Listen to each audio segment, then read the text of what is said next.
नमस्कार बच्चों, जय श्री कृष्णा। स्वागत है आपका 8th साइंस क्लास में। तो बच्चों, आज हम नया लेसन पढ़ने जा रहे हैं, 11th लेसन, बल एवं दाब। बच्चों, इस लेसन के अंदर हम बल के प्रकार और दाब के बारे में अध्ययन करेंगे। तो चलते हैं बच्चों, बल क्या है। देखिए, हमारे दैनिक जीवन के अंदर होने वाली कुछ क्रियाओं के बारे में हम अध्ययन करें। तो यदि हम देखें तो जैसे कि फॉर एग्जांपल कोई फुटबॉल है, उसको गतिशील बनाए रखने के लिए हम क्या करेंगे, उस पर हमें बल लगाना होता है। या फिर किसी भी गेंद को गतिशील बनाए रखने के लिए या फिर उसकी गति को तेज करने के लिए हमें उस पर जो है वो बल लगाने की आवश्यकता होती है। या फिर एक गोल रक्षक जो होता है, गेंद को किस प्रकार से रोकता है, बल लगाकर ही रोकता है ना। इसके साथ साथ हॉकी का खिलाड़ी जो होता है, हॉकी से प्रहार करके और किस प्रकार से गेंद की गति, गेंद की दिशा को बदल लेता है, बल लगाकर ही बदलता है ना। इस प्रकार से हम कह सकते हैं कि क्षेत्र रक्षक जो होता है वो बल्लेबाज के द्वारा हिट की गई गेंद को किस प्रकार से रोकता है, वो भी बल लगाकर ही रोकता है। फॉर एग्जाम्पल, और भी हम अपने घर के एग्जाम्पल ले सकते हैं जो डेली रूटीन में हम यूज करते हैं। जैसे फॉर एग्जाम्पल, किसी भी वस्तु को उठाना है, खोलना है, बंद करना है, ठोकर मारना है, हिट करना है, तो यदि हमें ये सभी क्रियाएं करनी है तो इसके लिए हमें क्या करना होगा, बल लगाना होगा उस वस्तु के ऊपर। जैसे एक कार स्थिर अवस्था में खड़ी है तो उसको हमें गतिशील अवस्था में लाना है तो हमें उस पर बल लगाना होगा। एक बैलगाड़ी अगर स्थिर अवस्था में खड़ी है, हमें माल को एक स्थान से दूसरे स्थान पर ले जाना है तो हमें उसको गतिशील अवस्था में लाने के लिए उसके ऊपर बल लगाना होगा। समझ में आ रहा है। तो कहने का मतलब यह है कि किसी भी वस्तु पर बल क्या है, बल का मतलब यह है कि किसी भी वस्तु को धक्का देना या फिर खींचना, उसे ही बल कहेंगे। अब बल के अंदर खींचने को हम क्या कहते हैं, अभिकर्षण बल। किसी भी वस्तु को खींचना यानी कि खींच करके बल लगाना, अपनी ओर उसको आकर्षित करना, अपनी ओर खींचना, खींचने पर जो बल लगाया जाता है उसको हम कहते हैं अभिकर्षण बल। और किसी भी वस्तु को धक्का देना या पुश करना, तो जब हम किसी वस्तु को पुश करते हैं या धक्का देते हैं तो इसे हम कहते हैं अपकर्षण बल। समझ में आया। तो बल किसे कहेंगे, किसी भी वस्तु को खींचना या धक्का देना या फिर उस पर अभिकर्षण और अपकर्षण बल लगाना क्या कहलाता है, अपकर्षण और अभिकर्षण बल के द्वारा उसको गति की अवस्था में लाना। हाँ, तो बच्चों, कोई भी वस्तु, जब किसी वस्तु को अपनी ओर खींच कर हम बल लगाते हैं, एक वस्तु जब दूसरी वस्तु को अपनी ओर खींचती है और उस पर बल लगाती है तो इस बल को हम क्या कहते हैं, अभिकर्षण बल कहते हैं। और जब एक वस्तु दूसरी वस्तु को धक्का देती है या पुश करती है, पुश करके जो बल लगाती है उसको हम अपकर्षण बल कहते हैं। जैसे फॉर एग्जाम्पल हम ले कि एक लोहे की वस्तु जब किसी चुंबक के पास में लाई जाती है तो हम देखते हैं कि चुंबक जो होती है लोहे को अपनी ओर आकर्षित करती है, यानी कि उसके ऊपर कौन सा बल लग रहा है, अभिकर्षण बल लग रहा है। अब इसी प्रकार से अपकर्षण बल का एग्जाम्पल देखें तो जब दो चुंबक के समान ध्रुवों को एक दूसरे के पास लाया जाता है तो हम देखते हैं कि वो एक दूसरे को धक्का देते हैं या फिर एक दूसरे को पुश करते हैं, तो इस बल को क्या कहेंगे, अपकर्षण बल कहेंगे। अब क्या हो गया, हमको तो समझ नहीं आया, क्योंकि चुंबक के दो ध्रुव होते हैं बच्चों। देखो, एक होता है उत्तरी ध्रुव, एक होता है दक्षिण ध्रुव, नॉर्थ और साउथ, है ना। तो जब हम नॉर्थ और साउथ को पास पास लाते हैं जब तो अभिकर्षण बल लगेगा, लेकिन जब नॉर्थ और नॉर्थ को पास लाएंगे, समान ध्रुवों को जब पास लाया जाता है तो इससे प्रतिकर्षण बल लगता है, या फिर इसको कह सकते हैं हम अपकर्षण बल लगता है। समझ में आया। तो बल की क्या परिभाषा हो जाएगी कि किसी भी वस्तु को खींचना या धक्का देना क्या कहलाता है, बल कहलाता है। और बल के अंदर किसी भी वस्तु का परिमाण और दिशा दोनों ही ज्ञात होती है। और बल का मात्रक क्या है, बल का मात्रक न्यूटन है। फिर बल क्या है, एक सदिश राशि है। सदिश राशि क्यों है, क्योंकि इसके अंदर किसी भी वस्तु के परिमाण के साथ साथ उसकी दिशा का भी ज्ञान हमें होता है, इसीलिए ये एक सदिश राशि है। समझ में आया। अब चलते हैं आगे। यदि हम देखें कि जो बल है, बल कितने प्रकार के होते हैं, तो बल वैसे तो बहुत सारे प्रकार के होते हैं। हमारी बुक के अंदर दो प्रकार के बल दिए हैं, एक होता है संपर्क बल और एक होता है असंपर्क बल। अब देखो, संपर्क बल किसे कहते हैं। संपर्क बल का मतलब यह है कि वह बल जिसके लिए किसी भी वस्तु को संपर्क में रखने पर, दो वस्तुओं को आपस में संपर्क में रखने पर उनके बीच जो बल लगता है वो क्या कहलाता है, संपर्क बल कहलाता है। यानी कि दो वस्तुओं को आपस में संपर्क में रखने की आवश्यकता होती है, उसे कहते हैं संपर्क बल। जैसे पेशीय बल, किसी वस्तु को हमको उठाना है, पानी से भरी हुई बाल्टी को हमको ऊपर उठाना है, तो इसके अंदर वस्तु के संपर्क में भी ये संपर्क बल होगा, क्योंकि इसके अंदर पेशीय बल लग रहा है हमारे हाथों से। हम हाथों से उस बाल्टी को उठाएंगे और फिर लेकर अंदर जाएंगे, तो संपर्क में आए प्लस कौन सा बल लगा, पेशीय बल लगा। समझ में आया? तो संपर्क बल जो है इसका एग्जाम्पल क्या है, पेशीय बल, इसके साथ साथ घर्षण बल। अब चलते हैं आगे, असंपर्क बल की बात करें तो असंपर्क बल किसे कहते हैं, वह बल जो किसी भी वस्तु के संपर्क में आए बिना संपर्क में आए ही जो बल लगता है उसे हम कहते हैं असंपर्क बल। जैसे एग्जाम्पल क्या है, गुरुत्वीय बल, गुरुत्वाकर्षण बल। गुरुत्वाकर्षण बल क्या है, एक प्रकार का असंपर्क बल है ना। एप्पल जो है पेड़ से नीचे की ओर गिरती है, क्यों, गुरुत्वाकर्षण बल के कारण। समझ में आया? तो हम कह सकते हैं कि असंपर्क बल के अंदर गुरुत्वाकर्षण बल इसका एग्जाम्पल है, इसके साथ साथ स्थिर विद्युत बल भी जो है इसका एग्जाम्पल है असंपर्क बल का। तो वह बल जिसके अंदर बिना संपर्क में आए हुए जो बल लगता है उसे हम क्या कहते हैं, असंपर्क बल कहते हैं। किसी भी वस्तु के संपर्क में आए बिना ही जो बल लगता है उसे हम असंपर्क बल कहते हैं। आ गया समझ में? अब और भी एग्जाम्पल हम दे सकते हैं, बल के एग्जाम्पल दीजिए। तो बल के एग्जाम्पल क्या है, किसी वस्तु को उठाना, फेंकना, बॉल स्थिर अवस्था में कोई बॉल है उसको बल लगा करके गतिशील अवस्था में करना, है ना। स्थिर खड़ी कार को जो है गतिशील अवस्था में करना, ये क्या है, बल के एग्जाम्पल्स है।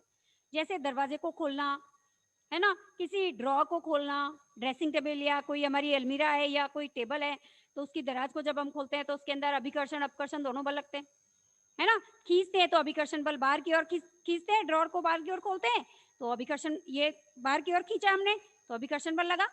जब उसको वापस बंद करेंगे, पुश करेंगे तो अपकर्षण बल लगेगा। तो ऐसे बहुत सारे एग्जाम्पल्स हम अपने दैनिक जीवन के अंदर जो है इसके ले सकते हैं। जैसे आपकी बुक के अंदर भी कुछ एग्जाम्पल्स यहाँ पर दे रखे हैं, देखिए यहाँ पर देखिए सारणी 11.1 क्या कह रही है, कुछ कार्यों को अपकर्षण और अभिकर्षण के रूप में पहचानना है हमें और इस सारणी के अंदर आपको इससे भरना है। देखो सबसे पहले मेज पर रखी हुई एक पुस्तक है, इसको गतिशील हमको बनाना है। तो एक टेबल के ऊपर मैंने बुक को रख दिया है, अब हमको इसको गतिशील बनाना है। तो हम क्या करेंगे गतिशील बनाने के लिए, या तो इसको खींचेंगे या फिर इसको धक्का देंगे, दोनों ही कार्य करेंगे इसके अंदर, है ना। तो इसके अंदर धक्का भी देंगे और इसके अंदर खींचेंगे भी, या फिर हम इसको उठा भी सकते हैं, है ना। तो अब इसके अंदर दोनों ही बल लग रहे हैं, अपकर्षण बल भी लग रहा है और अभिकर्षण बल भी लग रहा है ना। तो अपकर्षण मतलब धक्का देना, अभिकर्षण मतलब खींचना, याद कर लो इसको, है ना। अब चलते हैं आगे। फिर दूसरा एग्जाम्पल दिया आपके दरवाजे को खोलना और बंद करना। तो दरवाजे को खोलेंगे तो कुछ दरवाजे बाहर की ओर भी खुलते हैं, कुछ दरवाजे जो होते हैं अंदर की ओर खुलते हैं। तो जो बाहर की ओर खुलेंगे उनको हम खींचेंगे तो इसके अंदर अभिकर्षण बल लगेगा, और जो दरवाजे अंदर की ओर खुलते हैं उनको हम धक्का देंगे तो उसके अंदर अपकर्षण बल लगेगा। समझ में आया?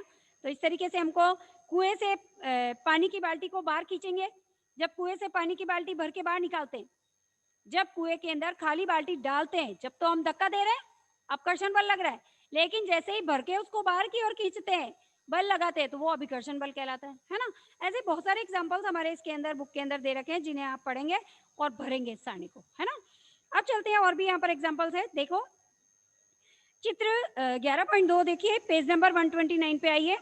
कार के पीछे खड़ा हुआ एक आदमी है जो कि कार को धक्का दे रहा है, यानी कि इसके अंदर कौन सा बल लग रहा है, धक्का देना मतलब अपकर्षण बल लग रहा है। फिर देखिए यहाँ पर चित्र 11.3 ए में देखिए, यहाँ पर दो गर्ल्स जो है आपस में एक दूसरे को पुश कर रही है ना, एक दूसरे को धक्का दे रही है, अभी अपकर्षण बल लग रहा है यहाँ पर भी। लेकिन देखिए जब 11.3 बी के अंदर देखिए, ये चित्र हमें क्या बता रहा है, यहाँ पर कौन सा बल लग रहा है, अभिकर्षण बल लग रहा है, क्योंकि दो बालिकाएं एक दूसरे से हाथ पकड़ के फुंदी खा रही है। तो जब वो फुंदी खा रही है तो वो एक दूसरे से जुड़ी रहना चाहती है, एक दूसरे की ओर खिंचाव है, हमारा हाथ ना छूट जाए और हम गिर ना जाए, है ना। तो यहाँ पर कौन सा बल लग रहा है, अभिकर्षण बल लग रहा है ना। तो इस प्रकार से हम पहचानेंगे। फिर देखिए चित्र 11.3 सी के अंदर भी देखिए कि एक व्यक्ति जो है वो बैल को खींच रहा है, बैल को डोरी से बंधा हुआ है उसकी गर्दन पर और उसको खींच करके अपने घर की ओर ले जा रहा है। तो जब उसे खींचेगा तो कौन सा बल लगेगा, अभिकर्षण बल लगेगा, बिल्कुल इजी है। तो इस प्रकार से हम कह सकते हैं कि बल लगने के लिए कम से कम दो वस्तुओं के बीच में कोई भी क्रिया होना आवश्यक है, उसको या तो खींचना आवश्यक है या फिर उसको धक्का लगाना आवश्यक है ना, कोई ना कोई क्रिया जब होगी तो ही बल लगेगा। तो इस प्रकार दो वस्तुओं के बीच में अन्योन्य क्रिया के कारण ही कोई बल लगता है, बिल्कुल सही है। अब चलते हैं आगे, देखो देखिए जब बल एक ही दिशा में लगता है तो वो बल जो होते हैं जुड़ जाते हैं। देखिए यहाँ पर एक और क्रियाकलाप दे रखा है, क्रियाकलाप 11.2 के अंदर एक भारी जो है संदूक रखा है और संदूक को जो है हमें पुश करना है। तो जब 2 बच्चे एक साथ उसको पुश कर रहे हैं तो वो गति करेगा। इसके अंदर कौन सा बल लग रहा है? प्रतिकर्षण बल लग रहा है। लेकिन यहाँ पर देखिए नीचे वाले में देखिए बी के अंदर 11.4 बी के अंदर ये क्या दर्शा रहा है कि वही 2 बच्चे उस संदूक को दोनों तरफ से बल लगा रहे हैं उसके ऊपर। तो इसका मतलब ये है कि दोनों के द्वारा जो है वो लगाया गया बल क्या है? दोनों विपरीत दिशा में बल लगा रहे हैं, दोनों ही बच्चे विपरीत दिशा में बल लगा रहे हैं यहाँ पर, और जो विपरीत दिशा में बल लगा रहे हैं तो इनका कुल बल जो होगा वो दोनों बलों के अंतर के बराबर होता है। आया समझ में? तो इस प्रकार हमने क्या देखा कि बल जो है एक बल जो है दूसरे बल से बड़ा भी हो सकता है या फिर छोटा भी हो सकता है या फिर दोनों बल जो है वो बराबर भी हो सकते हैं। आ गया समझ में? तो बल की परिभाषा क्या हो गई? बल की परिभाषा ये हो गई कि किसी भी वस्तु को खींचना या धक्का देना बल कहलाता है। इसके साथ साथ बल के अंदर किसी भी वस्तु के परिमाण और दिशा का भी हमें ज्ञान होता है। बल एक सदिश राशि है और बल का मात्रक क्या है? न्यूटन, है ना? अब चलते हैं आगे। जैसे फॉर एग्जाम्पल बल वस्तु की गति की अवस्था में परिवर्तन करता है, बिल्कुल करता है। जैसे बच्चे जो है टायर से खेलते हैं, टायर चलाते हैं, देखा है आपने? तो टायर को गोल गोल चलाते हैं और साथ में डंडी रखते हैं। तो जब तक हमें उसको गतिशील अवस्था में बनाए रखना है तो हमको उस पर लगातार बल लगाए रहना पड़ेगा। यदि हम उस पर बल लगाना बंद कर देंगे, हमारा टायर रुक जाएगा और गिर जाएगा जमीन पर। तो किसी भी वस्तु को गति की अवस्था में कंटिन्यूअस यदि हमें रखना है, रेगुलर अगर हमें उसे जो है गति की अवस्था में रखना है, मोशन में रखना है, तो हम कह सकते हैं कि उसके ऊपर हमें निश्चित मात्रा में नियमित रूप से बल लगाना पड़ेगा, है ना? समान रूप से जब तक बल लगाते जाएंगे तब तक वो गतिशील अवस्था में रहेगी और जैसे ही हम उस पर से बल हटा लेंगे वैसे ही वो वस्तु जो होगी पुनः अपनी स्थिर अवस्था में आ जाएगी। तो कहने का मतलब है कि बल जो है वस्तु की गति की अवस्था में परिवर्तन कर सकता है। यानी कि स्थिर अवस्था के अंदर यदि बल लगाया जाएगा तो वस्तु की गति बढ़ भी सकती है। अगर कोई गतिशील वस्तु के ऊपर और बल लगाया जाएगा तो वो वस्तु जो है और तेजी से गति कर सकती है। और यदि किसी गतिशील वस्तु पर बल लगाकर हम उसे रोक भी सकते हैं, है ना? तो हम कह सकते हैं कि किसी भी वस्तु की गति की अवस्था में बल के द्वारा जो है वो परिवर्तन किया जा सकता है। तो किसी भी वस्तु पर लगाए गए बल के द्वारा उसकी चाल भी बदली जा सकती है और उसकी दिशा भी बदली जा सकती है। उसकी चाल को कम या और ज्यादा भी किया जा सकता है, साथ साथ उसकी दिशा को भी हम बदल सकते हैं। तो हम कह सकते हैं इस प्रकार से बच्चों आज हमने बल के बारे में थोड़ा बहुत अध्ययन किया और बल के बारे में हमने समझा कि क्या है बल। इंट्रोडक्शन लिया हमने बल के बारे में। कल हम आगे पढ़ेंगे। आज हमारी क्लास यही कंप्लीट होगी। तो धन्यवाद बच्चों। जय श्री कृष्ण।